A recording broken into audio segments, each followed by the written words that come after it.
Je me présente, je m'appelle Loïc Jean, je suis professeur d'EPS au collège Colette-Besson dans le 20e arrondissement de Paris. Et on est là aujourd'hui pour développer une activité artistique qui est le Double Dutch. C'est une activité qui est composée de 2 tourneurs et 1 sauteur au milieu. Et le but de l'activité, c'est de pouvoir enchaîner un certain nombre de figures acrobatiques et artistiques. Voilà, dans un but de prendre plaisir en premier lieu et de donner du plaisir aux gens qui peuvent nous regarder. Cool Mon Bus rejoint un peu cette idée-là, donc j'ai envie de dire allons-y, allons donner un maximum de possibilités à nos jeunes et à l'avenir qui est là et qui a envie.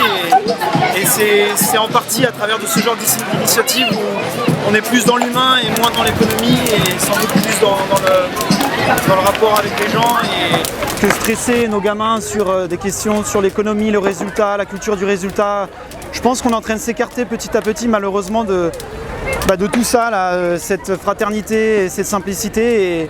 Et je suis évidemment pour, et c'est pour ça aussi que je fais ce métier-là. Pour moi, je pense que c'est bien les bus gratuits parce que tout le monde peut voyager et passer un bon moment.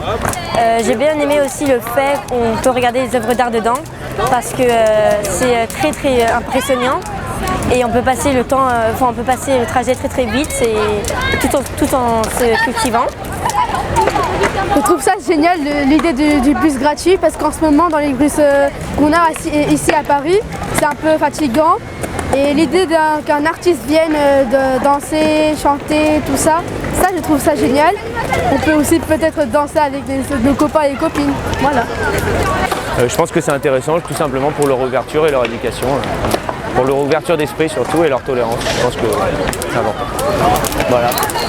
Cool Mon Bus arrive, je trouve que c'est une très bonne initiative de la part de la ville parce que c'est vrai qu'on est vraiment dans une société de plus en plus individualiste où tout le monde est vraiment renfermé sur lui-même, pas vraiment ouvert sur le contact humain, sur les autres.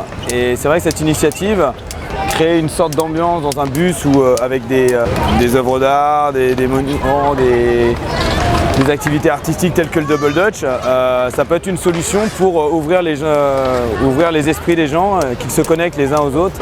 Et voilà, je trouve que cette initiative, elle a que du bon. Elle peut apporter que du bon. Je vois une aubaine pour les enfants de pouvoir découvrir de nouvelles choses, de nouveaux apprentissages, de nouvelles horizons.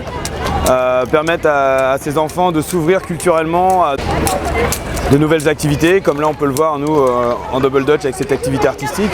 Ça peut permettre aussi aux gens de réutiliser les transports publics, de les voir d'une autre manière, d'une manière différente, encourager les échanges entre les gens, le rapprochement et voilà.